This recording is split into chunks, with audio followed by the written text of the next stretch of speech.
ಮಾಡುವುದು. ಮೂರು ಸಂಧಿಯ ಒಂದು ಚಿಂತನೆ ಪೂರ್ಣ ಆಗಿತ್ತು. ಮೊದಲನೆಯ ಸಂಧಿ ಮಂಗಲಾಚರಣ ಸಂಧಿ. ಹರಿಕಥಾಮೃತ ಸಾರ ಶುರು ಮಾಡಲಿಕ್ಕೆ ಬೇಕಾಗಿ ದೇವರ ಪ್ರಾರ್ಥನೆಯನ್ನು ಮಾಡ್ತಾ ಬಂದರು. ಎರಡನೇ ಸಂಧಿ ವ್ಯಾಪ್ತಿ ಎರಡನೇ ಸಂಧಿ ಕರುಣಾ ಸಂಧಿ. ದೇವರು ಕರುಣಾಶಾಲಿ ಎನ್ನುವ ವಿಷಯವನ್ನು ವಿಸ್ತಾರವಾಗಿ ಅನೇಕ ದೃಷ್ಟಿಕೋನಗಳಿಂದ ನಿರೂಪಣೆ ಮಾಡಿ, ಮೂರನೇದು ವ್ಯಾಪ್ತಿ ಸಂಧಿಯಲ್ಲಿ ದೇವರ ವ್ಯಾಪ್ತಿ, ದೇವರು ಎಲ್ಲ ಕಡೆ ವ್ಯಾಪಿಸಿದ್ದಾನೆ ಅನ್ನುವ ವಿಷಯವನ್ನು ಉಲ್ಲೇಖ ಮಾಡಿ, ಈಗ ಬಹಳ ಪ್ರಮುಖ ನಮ್ಮ ಜೀವನದಲ್ಲಿ ಒಂದು ನಿದ್ದೆ ಇನ್ನೊಂದು ಊಟ ಮಾಡದೆ ಯಾರೂ ಬದುಕಲ್ಲ. ಊಟದಲ್ಲಿ ವೈವಿಧ್ಯ ಇರುತ್ತೆ. ಕೆಲವರಿಗೆ ಸಿಹಿ ಇಷ್ಟ, ಖಾರ ಇಷ್ಟ.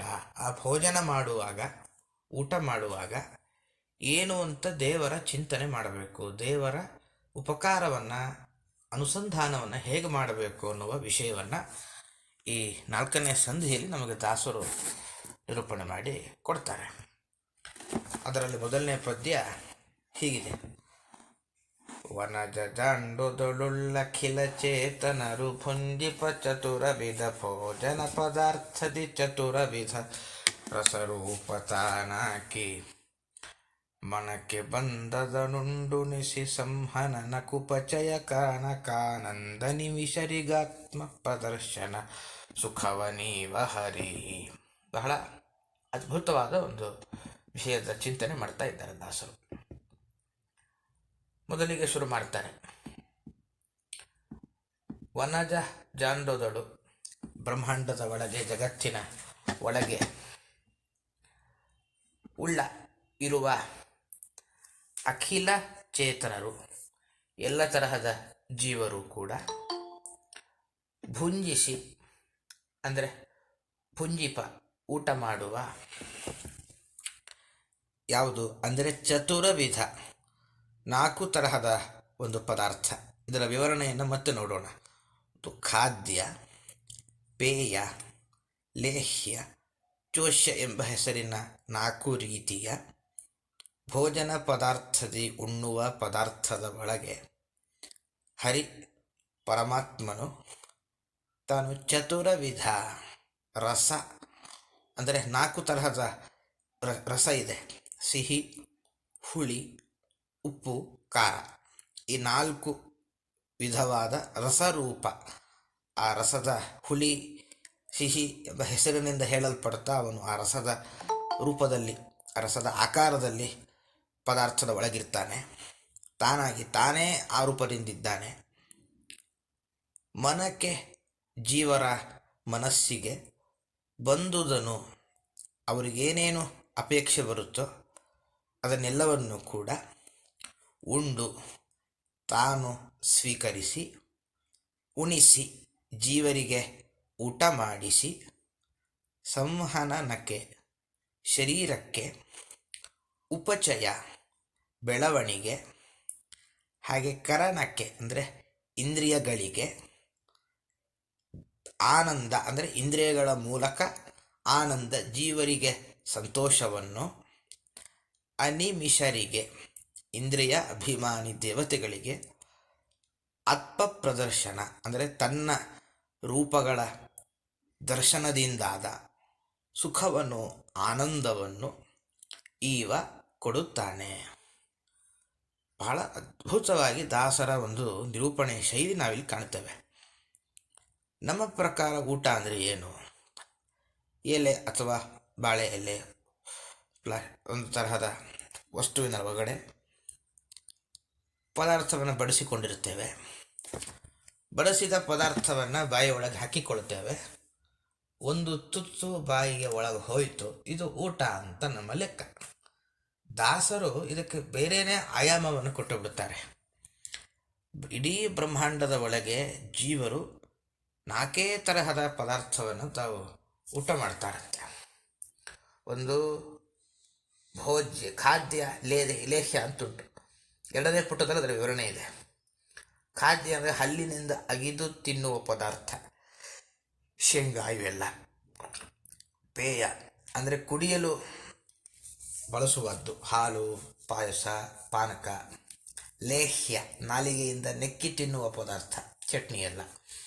ಚೋಷ್ಯ ಬೇಯಿಸಿ ಊಟ ಮಾಡುವ ಪದಾರ್ಥ, ಅನ್ನ. ಹೀಗೆ 4 ಪದಾರ್ಥದಲ್ಲಿ ಸಿಹಿ, ಹುಳಿ, ಖಾರ ಹೀಗೆಲ್ಲ 4 ರಸ ಇರುತ್ತೆ. ಆ ರಸರೂಪದಿಂದ ಪರಮಾತ್ಮನೇ ಇರ್ತಾನೆ.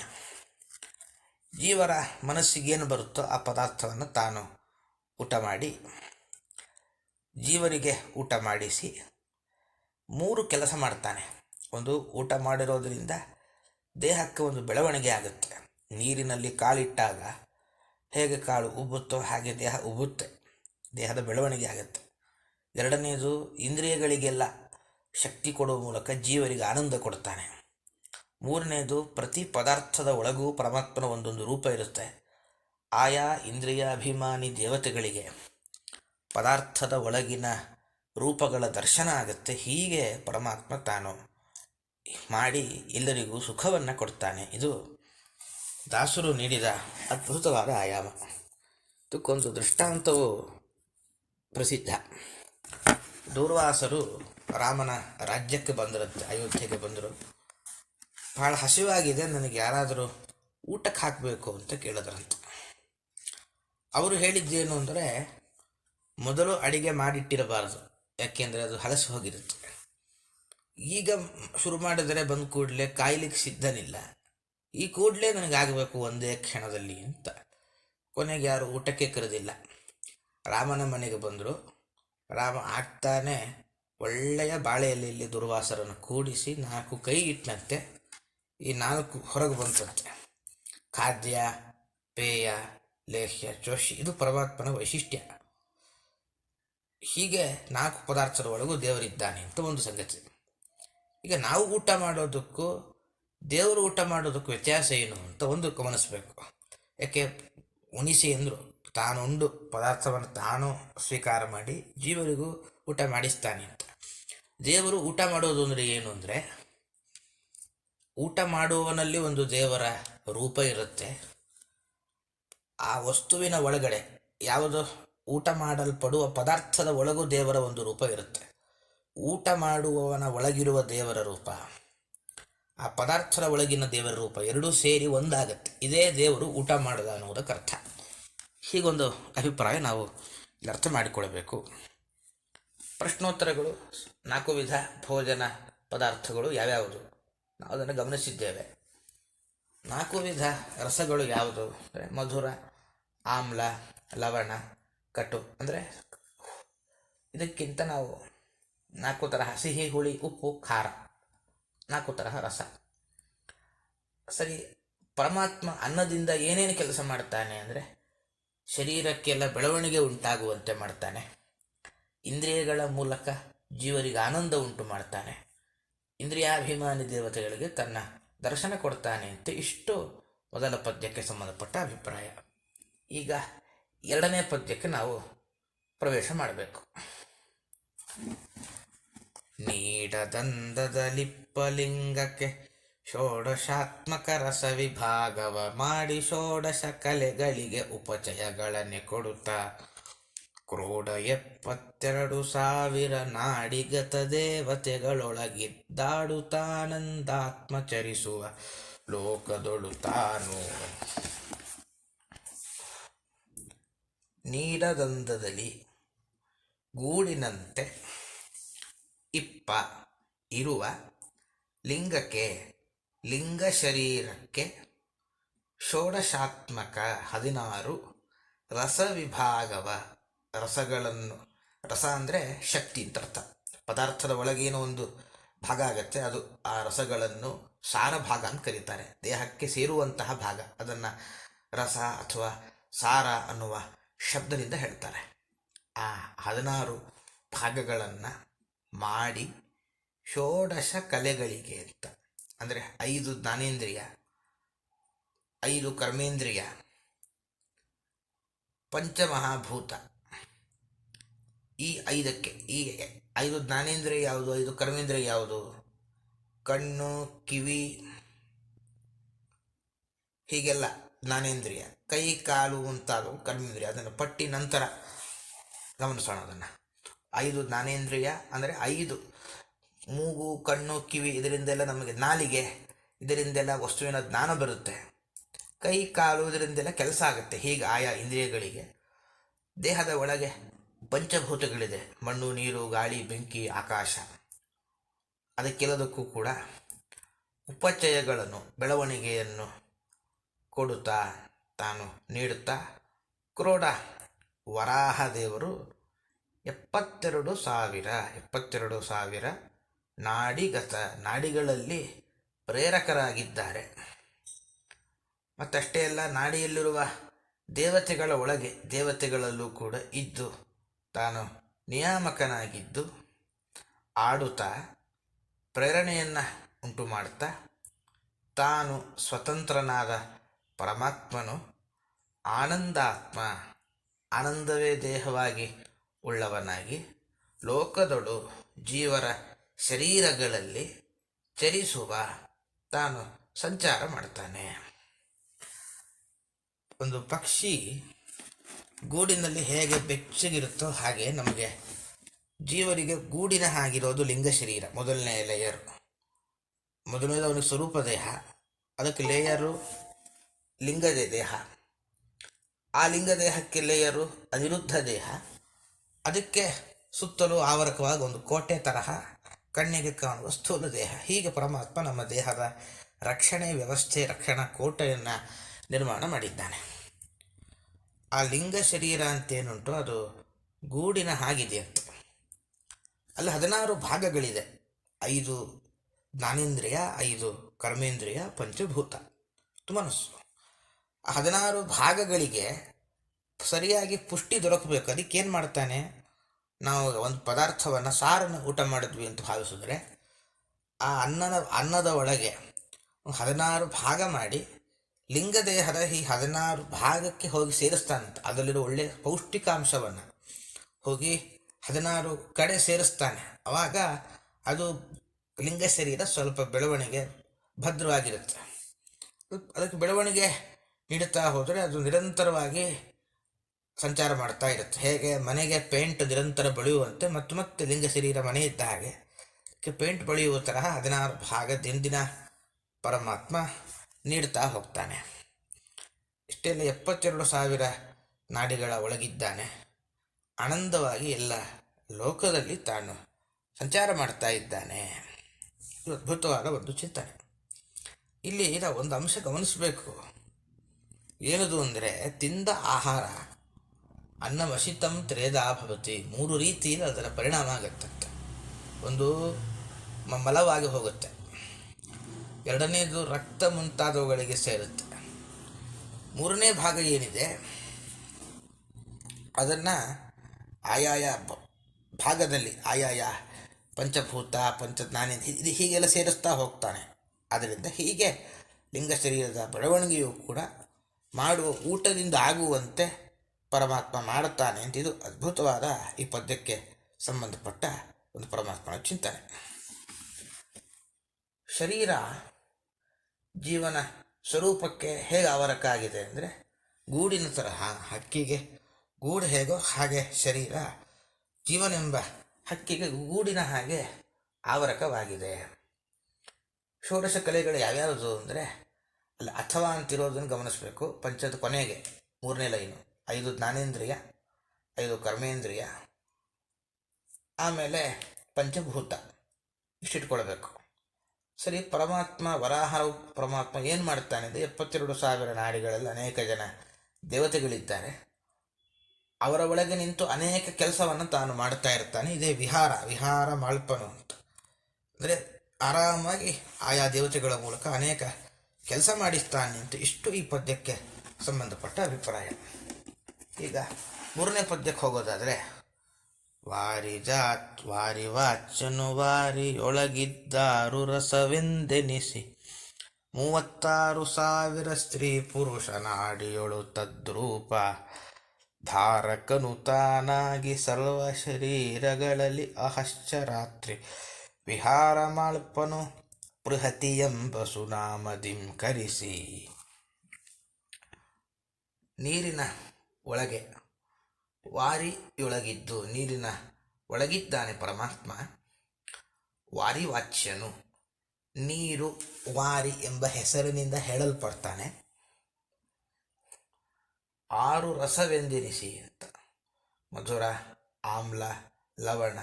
ಮಧುರ ಅಂದರೆ ಮಧುರವಾಗಿರೋದು, ಆಮ್ಲ ಹುಳಿ, ಲವಣ ಉಪ್ಪು, ಕಟು ಖಾರ, ಕಷಾಯ ಅಂದರೆ ಒಂಥರ ವಿಚಿತ್ರ ರಸ. ನಾವು ಇವೆಲ್ಲ ಕುಡಿದಾಗ ರಕ್ತ, ಮಾವಿನ ಕೆಲವರೆಲ್ಲ ಜ್ವರ ಬಂದಾಗ ಕುಡಿತೀವಲ್ಲ ಕಷಾಯ, ಅದರ ಒಂದು ರಸ. ಈ ತಿಕ್ತ ಅಂದರೆ ಒಂದು ತರಹ ತುಂಬ ಖಾರವೂ ಇಲ್ಲ, ತುಂಬ ಸಿಹಿಯೂ ಇಲ್ಲ, ಮಧ್ಯದ ರಸ. ಈ ರಸ ಎಂಬ ಹೆಸರಿನಿಂದ ಕರೆಸಿಕೊಳ್ತಾ 36,000 ಸ್ತ್ರೀ ಎಡಭಾಗದಲ್ಲಿರುವ ನಾಡಿಗಳಲ್ಲಿ ಸ್ತ್ರೀ ರೂಪದಿಂದಿದ್ದು, ಪುರುಷ ಬಲಭಾಗದಲ್ಲಿನ ನಾಡಿಗಳಲ್ಲಿ ಪುರುಷ ರೂಪದಿಂದಿದ್ದು.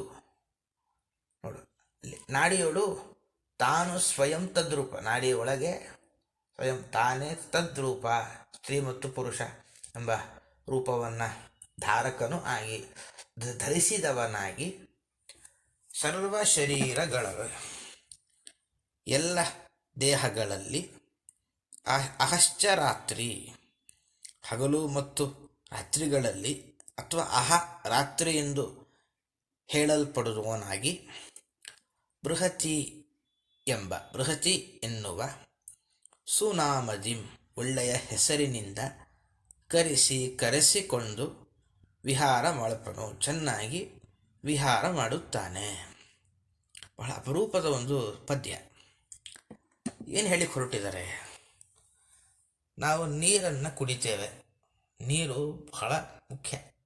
ನೀರಿನ ಪಾನ, ನೀರು ಕುಡಿಯೋದು ಎಷ್ಟು ಜಾಸ್ತಿ ಮಾಡ್ತೀವಿ, ಕನಿಷ್ಠ ಒಂದು 3-4 ಲೀಟರ್ ಆದರೂ ನೀರು ಹೊಟ್ಟೆ ಒಳಗಿರಬೇಕು ಅಂತಾರೆ ಎಲ್ಲ ವೈದ್ಯರು. ಆ ನೀರಿಗಷ್ಟು ಮಹತ್ವ ಬಂದಿದ್ದು ಹೇಗೆ ಅಂದರೆ, ನೀರಿನ ಒಳಗೆ ನೀರು ಎಂಬ ಹೆಸರಿನಿಂದ ಹೇಳಲ್ಪಡ್ತಾ ಪರಮಾತ್ಮನೇ ಇದ್ದಾನೆ. ಅಷ್ಟೇ ಅಲ್ಲ, ನಮ್ಮ ದೇಹದ ಬಲಕ್ಕೆ 32,000 ನಾಡಿಗಳಿದೆ.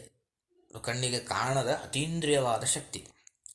ಎಡಭಾಗದಲ್ಲಿ 36,000 ನಾಡಿಗಳು ಉಂಟಂತೆ. ಬಲಭಾಗದಲ್ಲೇನು 36,000 ನಾಡಿಗಳಿದೆ, ಅಲ್ಲಿ ಪರಮಾತ್ಮ ಪುರುಷನ ರೂಪದಿಂದ, ಅರ್ಥಾತ್ ಸ್ತ್ರೀ ರೂಪದಿಂದ ಅಲ್ಲದೆ ಒಬ್ಬ ವ್ಯಕ್ತಿ ಇರುವಂತೆ ಪುರುಷ ಎಂಬ ರೂಪದಿಂದ ಇರ್ತಾನಂತೆ ಪರಮಾತ್ಮ. ಇನ್ನು ಎಡಭಾಗದಲ್ಲೂ ಕೂಡ 36,000 ನಾಡಿಗಳಿದೆ. ಅಲ್ಲೂ ಹೆಣ್ಣಿನ ರೂಪದಿಂದ ಇರ್ತಾನೆ. ವಿಶೇಷ ಏನು ಅಂದರೆ, ಅದು ಪತಿ-ಪತ್ನಿ ರೂಪಗಳು. ಬಲಭಾಗದ ರೂಪಗಳು ಗಂಡಂದಿರು, ಎಡಭಾಗದ ರೂಪಗಳು ಅವರ ಪತ್ನಿಯರು. ಹೀಗೆ ಸ್ವಯಂ ಪರಮಾತ್ಮ ತಾನೇ ಹೆಣ್ಣೂ ಆಗಿ, ಹೆಂಡತಿಯೂ ಆಗಿ, ಗಂಡಸೂ ಆಗಿ, ತುಂಬ ಅದ್ಭುತವಾಗಿ ಆ ಎರಡು ನಾಡಿಗಳಲ್ಲಿ ಆ ರೂಪದಿಂದಿದ್ದಾನೆ ಅಂತ. ವಿಶೇಷ ಏನು ಅಂದರೆ, ಬಲಗಡೆ ಏನು 36,000 ನಾಡಿಗಳಲ್ಲಿ ಪರಮಾತ್ಮನ ರೂಪಗಳಿದೆ, ಅದು ಹಗಲಿನ ಒಳಗಿರುವಂತಹ ರೂಪ.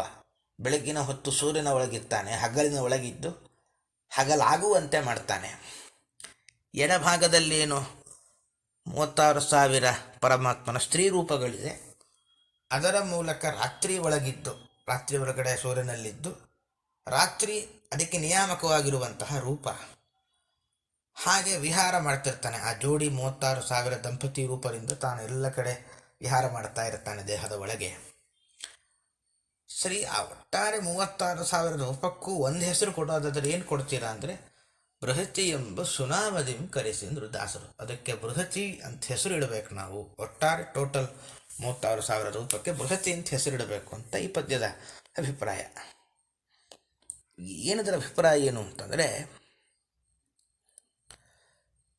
ನಮಗೆ ಒಂದು ಆಯುಷ್ ಎಷ್ಟು? 100 ವರ್ಷ ಆಯುಷ್. ಒಂದು ದಿನ ಅಂದರೆ 360 ಅಂತ ಲೆಕ್ಕ ಹಿಡಿದರೆ, ಒಂದು ಹಗಲು ಒಂದು ರಾತ್ರಿ. ಹಾಗಾದರೆ ಒಬ್ಬ ವ್ಯಕ್ತಿಗೆ 100 ವರ್ಷ ಪೂರ್ಣ ಆಯುಷ್ಯ ಅಂತ ಲೆಕ್ಕ ಹಾಕಿದರೆ 36,000 ಹಗಲು, 36,000 ರಾತ್ರಿ ಆಯಿತು ಅಂದರೆ ಅವನಿಗೊಂದು 100 ವರ್ಷ ಆಯಿತು ಅಂತ ಲೆಕ್ಕ. ಇಲ್ಲಿ ನಾವು ಗಮನಿಸಿದ್ದೇವೆ, ಬಲಭಾಗದಲ್ಲೇನು 36,000 ಸ್ತ್ರೀ ರೂಪ ಇದೆ, ಅದು ಹಗಲಿನ ಒಳಗಿರುವಂತಹ ರೂಪ, ಹಗಲಿಗೆ ನಿಯಾಮಕವಾದ ರೂಪ. ಎಡಭಾಗದಲ್ಲೇನು 36,000 ಸ್ತ್ರೀ ರೂಪ ಇದೆ, ಅದು ರಾತ್ರಿಗೆ ನಿಯಾಮಕವಾದ ಒಂದು ಸ್ತ್ರೀ ರೂಪ. ಎರಡು ರೂಪಗಳಿಂದ ಪತಿಪತ್ನಿ ರೂಪದಿಂದ ತಾನೇ ವಿಹಾರ ಮಾಡ್ತಾ ಇರ್ತಾನೆ. ಗಂಡನೂ ಅವನೇ, ಹೆಂಡತಿಯೂ ಅವನೇ. ಇವೆಲ್ಲ ನಾವು ಅಚಿಂತ್ಯದ್ಭುತ ಶಕ್ತಿ ಇರೋದರಿಂದ ಹೀಗೆ ಅವನ ಮಹಿಮೆಯನ್ನು ಅರ್ಥ ಮಾಡಿಕೊಳ್ಳಿಕ್ಕೆ ಸಾಧ್ಯ ಉಂಟು. ಅಲ್ಲಿ ದಾಸರು ಒಂದು ಕಡೆ ಹೇಳ್ತಾರೆ, ಒಬ್ಬ ಬ್ರಾಹ್ಮಣನ ಮನೆಗೆ ಕರೆದು ಸರಿಯಾಗಿ ಅನುಸಂಧಾನ ಮಾಡಿ ಊಟ ಹಾಕಿಬಿಟ್ಟರೆ 36,100 ವರ್ಷ ಬ್ರಾಹ್ಮಣರಿಗೆ ಊಟ ಮಾಡಿಸಿದ ಪುಣ್ಯ ಬರುತ್ತಂತೆ. ಯಾಕೆಂದರೆ 36,000 ಹಗಲಿಗಭಿಮಾನಿಯಾದ ರೂಪನೂ ಬ್ರಾಹ್ಮಣನಲ್ಲಿರುತ್ತೆ. ಅವನ ಎಡಭಾಗದಲ್ಲಿ ರಾತ್ರಿಗೆ ಅಭಿಮಾನಿಯಾಗಿರುವ ಪರಮಾತ್ಮನ ರೂಪನೂ ಇರುತ್ತಾದ್ದರಿಂದ ಇಷ್ಟೆಲ್ಲ ಅನುಸಂಧಾನದಿಂದ ಒಬ್ಬ ಬ್ರಾಹ್ಮಣನಿಗೆ ಊಟಕ್ಕೆ ಹಾಕಿಬಿಟ್ಟರೆ 100 ವರ್ಷ, ಯಾಕೆ 36,000 ವರ್ಷ ಹಗಲು, 36,000 ವರ್ಷ ರಾತ್ರಿ ಆದರೆ ಏನು ಲೆಕ್ಕ, ಒಂದು 100 ವರ್ಷ ಅಂತ ಲೆಕ್ಕ. ಆದ್ದರಿಂದ ಅಷ್ಟು ಬ್ರಾಹ್ಮಣರಿಗೆ ಆತಿಥ್ಯ ನೀಡಿದ ಫಲ ಬರುತ್ತೆ ಅಂತ ಇದು ಇಲ್ಲಿ ಗಮನಿಸಬೇಕಾದ ಒಂದು ಅಂಶ. ಪರಮಾತ್ಮನಿಗೆ ವಾರಿ ಅಂತ ಯಾಕೆ ಹೆಸರು ಅಂದರೆ, ನೀರಿನ ಒಳಗೆ ನಿಯಾಮಕನಾಗಿರುವುದರಿಂದ ಅವನಿಗೆ ವಾರಿ ಅಂತ ಹೆಸರು. ಸ್ತ್ರೀ ಪುರುಷ ರೂಪ ಎಲ್ಲಿದೆ? ಎಡಭಾಗದಲ್ಲಿ ಸ್ತ್ರೀ ನಾಡಿಗಳು ಅಂತಿದೆ, ಅಲ್ಲಿ ಸ್ತ್ರೀ ರೂಪದಿಂದ ಇರ್ತಾನೆ, ಹೆಣ್ಣಿನ ರೂಪದಿಂದ.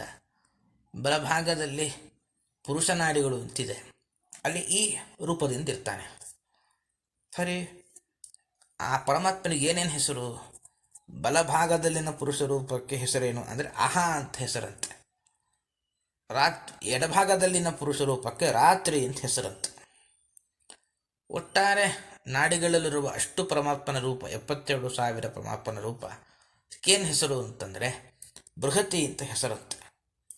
ಸರಿ, ನೀರಿನ ಒಳಗೆ ಪರಮಾತ್ಮ ಯಾಕಿರಬೇಕು ಅಂದರೆ, ಸರಿಯಾದ ರುಚಿ ಗೊತ್ತಾಗಬೇಕು ಅಂದರೆ ಪರಮಾತ್ಮ ಇಲ್ಲದೆ ಹೋದರೆ ರುಚಿ ಗೊತ್ತಾಗೋದಿಲ್ಲ. ಅದರಿಂದ ರುಚಿಯ ಜ್ಞಾನ ನಮಗೆ ಬರುವಂತೆ ಮಾಡಲಿಕ್ಕೆ ನೀರಿನ ಒಳಗಿದ್ದಾನೆ ಅಂತ ಇದು ಇಷ್ಟು ಪದ್ಯಕ್ಕೆ ಸಂಬಂಧಪಟ್ಟ ಅಭಿಪ್ರಾಯ. ಇಲ್ಲಿಗೆ ಪಾಠ ಮುಗಿದಿದೆ. ಏನಾದರೂ ಪ್ರಶ್ನೆಗಳಿದ್ದರೆ ಕೇಳಬಹುದು. ಶ್ರೀಕೃಷ್ಣಾರ್ಪಣಮಸ್ತು.